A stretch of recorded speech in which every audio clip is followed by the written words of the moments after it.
want to go ahead and introduce our guest. I know all of you know her already, but I feel like it's worth reminding some of you about some of the things she's done over the course of her career. She, of course, has been CISA director since 2021. Before taking on that role, she served as the head of firm resilience at Morgan Stanley, which is where she was responsible for ensuring preparedness and response to business disrupting operational incidents and risks, of course, to the firm, something many of you have been thinking about from the private sector side. She also helped build and served as the first global head of Morgan Stanley's Cybersecurity Fusion Center. Now, before that, she served 2 tours at the White House. One was as special assistant to President Obama for counterterrorism.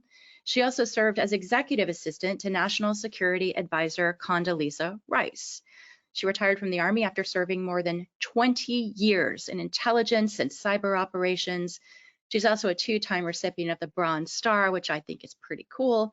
And she was instrumental in the design and the creation of U.S. Cyber Command. So I think just having that reminder of the person that we're welcoming now is important. And I'm going to have her go ahead and join us if she is ready. And if she's not, oh, there she is. All right. Jen, it's so nice to see you. Thank you so much for taking the time to chat with us. Oh, I think we have you on mute, though. Let's just real quick. Is that working? We got you now. Yes, and I'm so glad you brought the cube. Wherever I go. It's great to see you. Thank you for being here. Right back at ya. Why don't we just jump into the fun stuff and talk top threats first? I'm sure if there are 2 words you wish you had never heard of, they might be salt typhoon. Both CISA and the FBI have said that spies linked to China are still inside U.S. telecommunication systems, even though it's been 6 months now since the government began investigating. There's an active cyber safety review board taking this on now to really better understand it. What can you tell us about what you've learned in the last 6 months and about how much the investigation might be able to teach all of us? Yeah. Well, first of all, it's great to be with you. You can tell you're with the Cyber Brief when you say, let's start out with something fun and talk about the most serious threats to the nation. So, yeah. So yeah, I mean, this is our life, right? I do have to say at the outset, I wish I hadn't ever heard any of these names like, you know, Volt Typhoon, Salt Typhoon, Midnight Blizzard, Tempest Panda, any of these names, and you probably know where I'm going on this, that really glorify these villains that frankly want to do enormous harm to the United States of America. And so I'm on a mission to try and rename some of these bad actors to things like Weak Weasel and Doofus Dingo. I gave a talk on this at Black Hat, but anyway, I digress. So the way that I talk about this Typhoon series, which is really, we're talking about PRC cyber actors. And I think it's important to recognize the trajectory of this threat from China. And, you know, many who've been in this business for a long time will recall that some 10, 15 years ago, even as we were looking to develop the plans for and then to build U.S. Cyber Command, the big threat from China was all about data theft, espionage, intellectual property theft. And certainly we continue to see that with this latest intrusion campaign into telecommunications infrastructure. But to me, the big story from the last couple years that everyone should be paying attention to, businesses large and small, critical infrastructure owners and operators, is really about the actor that is known as Volt Typhoon, that has been working to burrow into our most sensitive critical infrastructure, not for espionage, but rather for disruption or destruction in the event of a major crisis in the Taiwan Strait. So this is a world where a war in Asia could see very real impacts to the lives of Americans across our nation, with attacks against pipelines, against water facilities, against transportation nodes, against communications, all to induce societal panic and to deter our ability to marshal military might and citizen will. And that is a very real, not a theoretical threat. And we know it because our hunt teams, working with federal partners and industry, and have gone into certain entities. We've identified these actors. We've helped the private sector eradicate them. But we think what we've seen to date is really just the tip of the iceberg. And that's why we've been so focused on talking about the importance of resilience. You know, we can not architect systems for complete prevention. We need to architect them for an ability to adapt, to be able to deal with disruption, to respond, to recover, and to really prepare for that. And I think that's an important ongoing message, and something, if I get an opportunity to talk to my successor about, the importance of businesses really embracing cyber risk as a business risk, as a matter of good governance, and recognizing that resilience is absolutely critical. Yeah, I definitely want to touch on a lot of the things that you just brought up during our conversation, but I want to kind of talk about a different challenge for just a minute. You know, a recent alert encouraged people who aren't already using encrypted messaging apps to start using them. And you're talking about everybody. It feels like we're at a point where the general public really needs to have a better understanding of cyberspace and how it touches their everyday lives. It's no longer something where we can get into the weeds and use the acronyms and the names and all of that. It feels like we're living in a different world. How are you thinking now about how to make cyber more accessible to more Americans and some of those small businesses too? Yeah. Well, I mean, I've been trying to do that for 3.5 years, so hopefully there's been some progress. You know, when I think about the key initiatives that we've been focused on at CISA, so certainly having those discussions with CEOs and C-suite executives and board members about the importance of corporate cyber responsibility, really embracing cyber risk as a core business risk and as a matter of good governance. So that's sort of one piece of it. Second piece of it, and maybe we can talk a little bit more about this, is this idea of the need for technology vendors to design and build and test and deliver technology that is that prioritizes security. For decades and decades, vendors have been pushing out products that have prioritized speed to market and features over security. And frankly, that's why we have cybersecurity. It's all about a bolt-on. And so we've been working really, really hard with our partners. Frankly, we had a pledge that we unveiled at RSA. We had 68 companies sign that. We're now at over 250. And this is becoming a movement, and I think one that's really, really important. I'm not so naive to think this is change that we're going to catalyze in days, weeks, months, or even a year, but getting this movement started and getting the momentum so that companies understand what they need to do to build secure products, and importantly, consumers need to do to demand those secure products, right? You need that consumer choice, that purchasing power to also help drive that. So that's a really important part. But to your specific question, Suzanne, we have also really tried to champion the basics of cyber hygiene, and that's through our Secure Our World campaign. Folks might have seen all of our Cyber Schoolhouse Rock PSAs, public service awareness announcements, and this is really about getting the American people to understand the basic things that they need to do to keep themselves safe, their family, small businesses, and it's those 4 things, right? Installing updates, making sure you turn on automatic updates, complex unique passwords for your sensitive accounts, ideally a password manager, so you really only have to remember one complex password. Making sure that your employees and even yourself are trained to recognize and report phishing. That's even more important these days because AI has raised the bar on the sophistication of social engineering.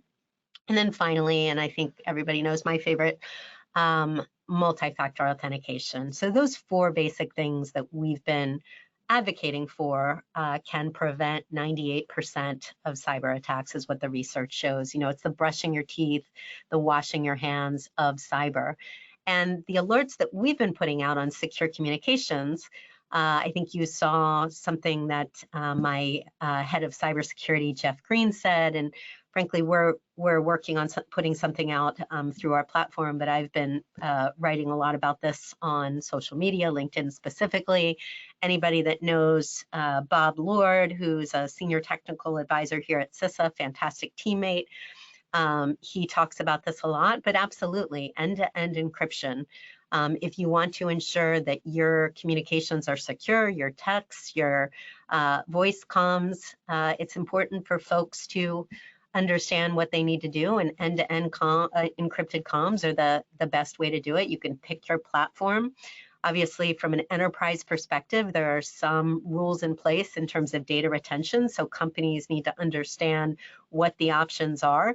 But at the end of the day, the encrypted comms piece is incredibly important, particularly in a world where we know that our adversaries have attempted to and succeeded in exploiting our telecommunications. And so, and as you mentioned at the outset, we're working closely with the telecommunications companies that have been impacted as they are working to understand this issue and remediate it. And that will be work that the Cyber Safety Review Board also undertakes. At this point in time, as we're working through what's called the Unified Command Group, CISA, FBI, the Office of the Director of National Intelligence, and others, our top priority, frankly, is working with the victims of this campaign and ensuring that these victims and their sensitive data are protected and held confidential. So that's our top priority right now.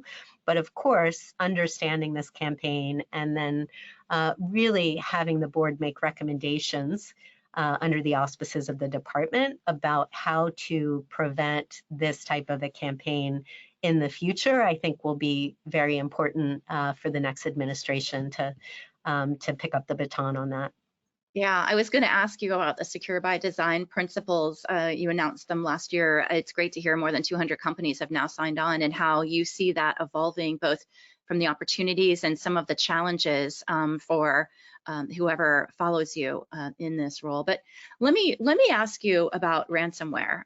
It's still a massive problem. I think 3 or 4 years ago, Kevin Mandia said to me ransomware was the threat of the year, and I feel like it keeps showing up at the top of that board year after year. It's not getting any better, it's evolving. How are you thinking about protecting businesses from ransomware now? And I'm really interested to know how your views on it have changed since you've been in the director role at CISA. Yeah, it continues to be a big problem. I will tell you, anecdotally, we believe it continues to be a big problem. But until we get the cyber incident reporting for critical infrastructure into place sometime next year, we really won't have an idea of what the full range of the ransomware ecosystem is, because I'm sure there are a lot of entities that have had a ransomware attack and it hasn't been reported. And it really has been a scourge. We have seen impacts that we know about on businesses large and small. And since I came into this job, we've been focused on this through our stopransomware.gov, one-stop shop of all the resources, working with the FBI as our close teammates, with the Joint Ransomware Task Force, working with the Ransomware Vulnerability Warning Pilot to help entities understand where they may have external facing vulnerabilities that we know are being exploited by ransomware actors, our pre-ransomware notification initiative, where we have actually put out over 3,600 warnings to entities in the country across the world to prevent them from having a ransomware attack. And so we are doing a lot of work on this. But look, it's very tied to this issue around secure by design. These ransomware actors are not using exotic, unknown, previously unknown vulnerabilities to be able to exploit these entities. They're using well-known public vulnerabilities generally, and essentially it's because many of these entities are using technology that has not been built to be secure. You know, oftentimes we'll say, well, these entities didn't do X, Y, and Z. And that's a piece of it, depending on, you know, the entity and who they are and their level of security team and how much investment they've done. I'm not absolving entities necessarily of their responsibility to keep their customers safe. But at the end of the day, I think we should stop looking at the victims and saying, why didn't you patch that piece of technology? And really ask the question, why did that piece of technology require so many patches? And so I think if we come at it, it's multiple levers, right, Suzanne? Secure by design is not going to solve the problem. But I do think going upstream, ensuring that the technology that we rely upon every day for our critical infrastructure that powers our lives through the devices that we count on to run our lives, if that is built specifically to drive down the number, dramatically drive down the number of flaws and defects, we will see a world that is much more secure. And then I think we will see a decrease in the impact of ransomware attacks. And we'll actually be able to start measuring that once we have a baseline established by the implementation of CIRCIA, the Cyber Incident Reporting for Critical Infrastructure Act. Yeah, the time horizon on this is really fascinating. Let me ask you, since you've been in this role, have you seen the private sector's willingness to share information with the government, which has always been a touchy subject? Have you seen it increase? Have you seen those bonds of trust that are needed in order to be effective in this partnership really strengthen? How would you describe it?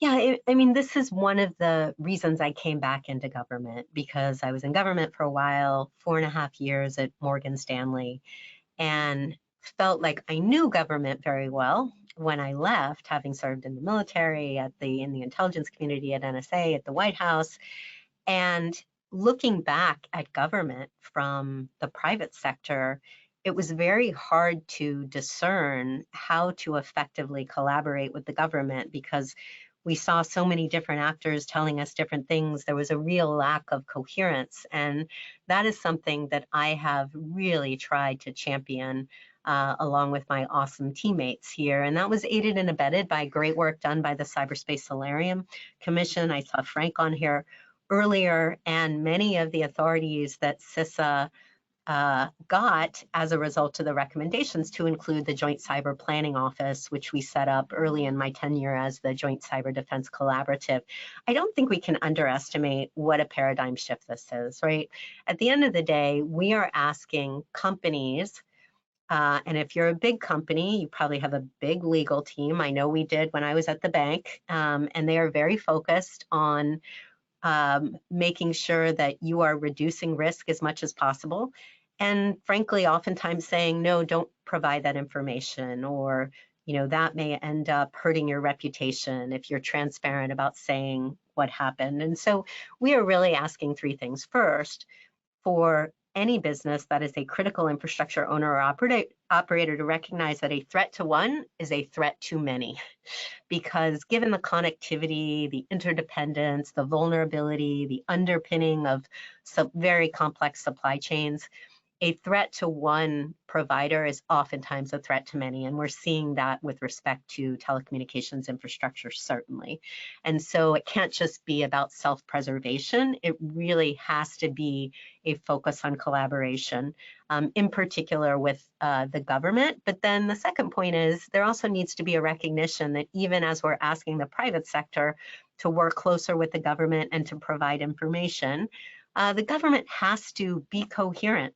The government has to be responsive and transparent, and for God's sakes, to provide value, right? Just asking for information and then not providing something back, saying that, this was useful, this was not useful. How can I enrich this with information? How can we work together to plan, to reduce risk in an operational way? So that's really important, kind of mutual expectations of adding value. And then the third, it has to be a frictionless experience as much as possible, right? It has to be about scalable platforms, whether that's using different communications platforms, not just this sort of serial email, things like Slack and other things. And that's what we have tried to build through the Joint Cyber Defense Collaborative. We started out with 10 companies. We're now at over 350.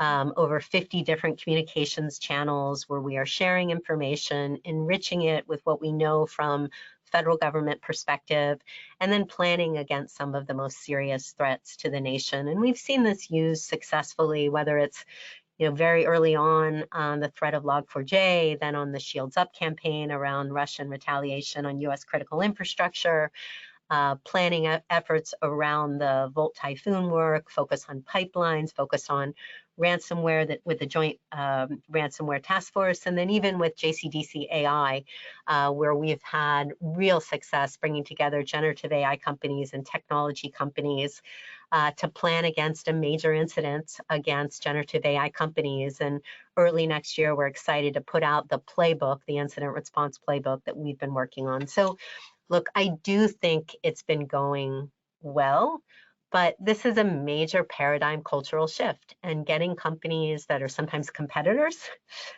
to work together from a collective defense perspective is going to continue to be a project. But I've been really, really pleased to see a lot of our great teammates in the private sector come to the table to focus on what they can do, particularly as a critical infrastructure owner operator, to ensure the collective defense of the nation. Yeah, it is overwhelming, to say the least. I'm wondering if you, as you kind of, Matt Hayden mentioned right off the top when we were doing sort of what's top of mind for you, that transition is usually a time of target. Have you noticed anything different? Have you seen an increase in the state actors or others or ransomware, the teams behind these ransomware attacks? Have you noticed any differences during this time of transition? No, not specifically, but it wouldn't surprise me. I mean, threat actors are always looking for those points where there may be, there may be sort of leadership turnover, churn, uncertainty, anxiety in the workforce. Just, change is hard for everybody. And so it's not a surprise. It's holidays, so you always see threat actors very active in scams. We've been talking about this. That's why we've really amplified our Secure Our World campaign over the holidays. We've certainly been talking about the Salt Typhoon campaign and the implications of that. And that's why you see some of the advice around using encrypted communications.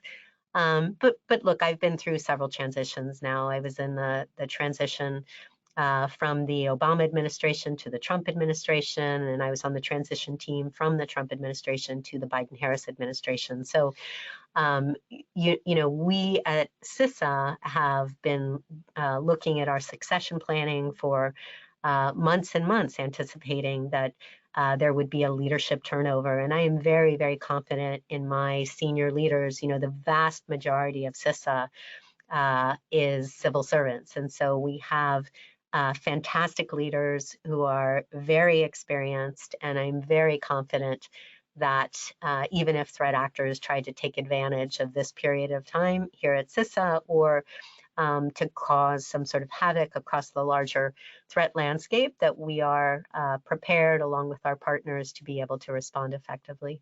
It's always reassuring for people to hear that. Let me get to just a couple questions, if you don't mind, as we come up to the end of our time today. Here's one. Does CISA need more funding to help prevent ransomware attacks on critical infrastructure in the coming years? And do you expect Congress will increase that funding? So we're now at about a $3 billion budget. I was up in New York City and I saw my friend, former Congressman John Katko, at an event, and he had always talked about CISA as a $5 billion agency. And I think eventually there will need to be growth in both capability and capacity. I think in terms of ransomware specifically, I wouldn't focus on specific funding on that issue. I think if I were to advocate for additional funding in the near term, it would really be about this counter PRC campaign. Our teams have been very active, from our world-class threat hunting team and our red team, and all of the things that we're trying to do to reduce fundamental risk to our most sensitive critical infrastructure, I think that's where we need to focus. And that includes, by the way, one of the great news stories that doesn't often get told, Suzanne, which is the security of the federal civilian executive branch, the .gov. When I came into this movie, it was shortly after SolarWinds, where we had seen significant impacts from that campaign on .gov agencies. And given the work that's been done over the past 3.5 years, under the auspices of the White House and Ann Neuberger with Executive Order 14028, a lot of the great work that CIS has been doing with our partners to effectively manage the .gov as an enterprise, that has made a huge difference to the point where we have actually successfully detected the Salt Typhoon campaign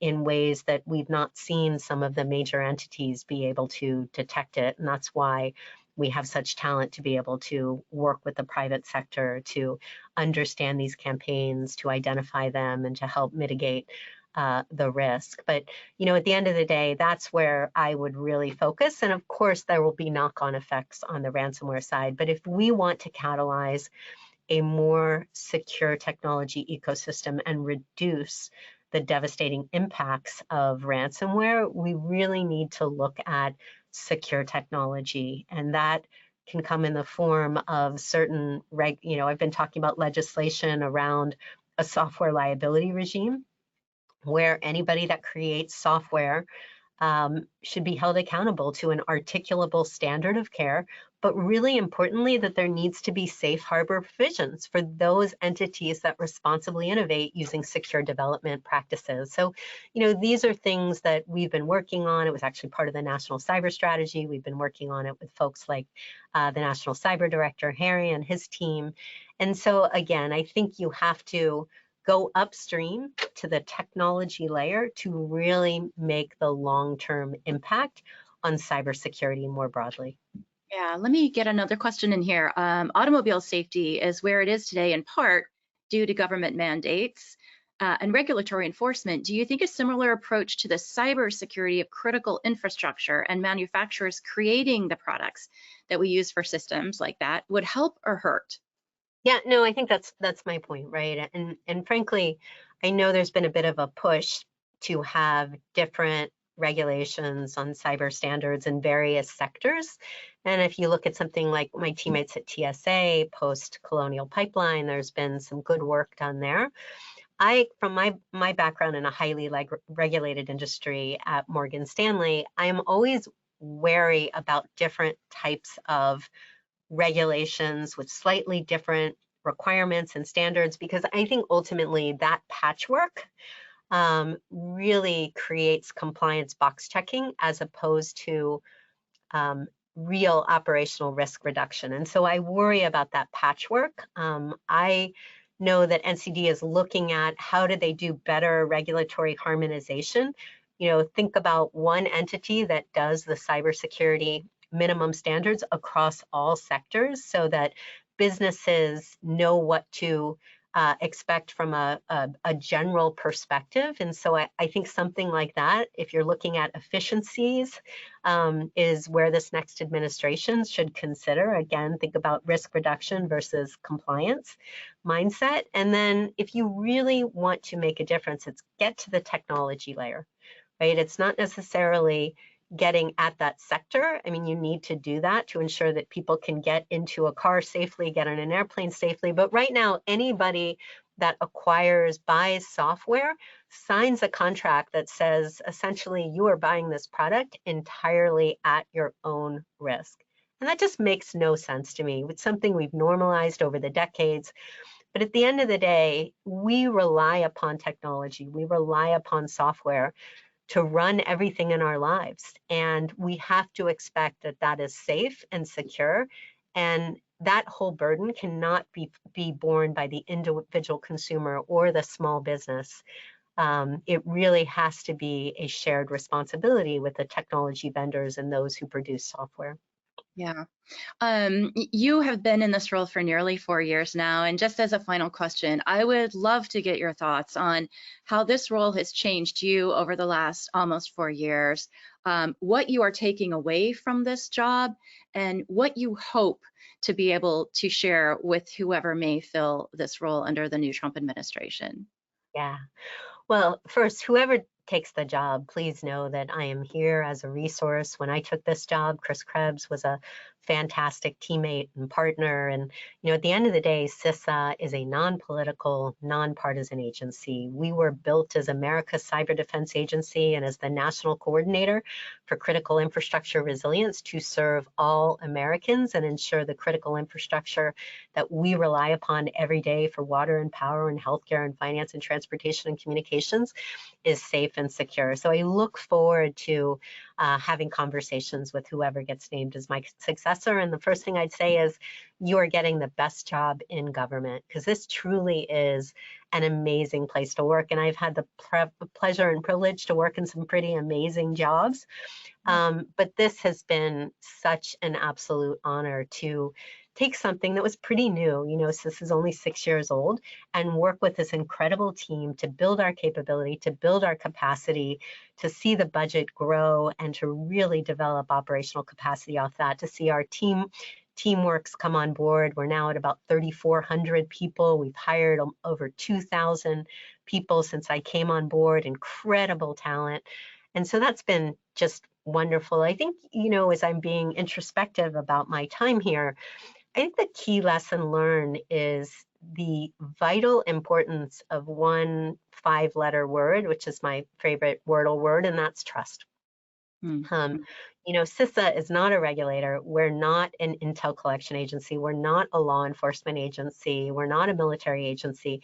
Everything we do is by, with, and through partners and predicated on our ability to catalyze trust, whether that's with industry, whether that's across the federal government, with state and local officials, with election officials. It's a place we really started out zero trust, and we're able to work to much higher trust.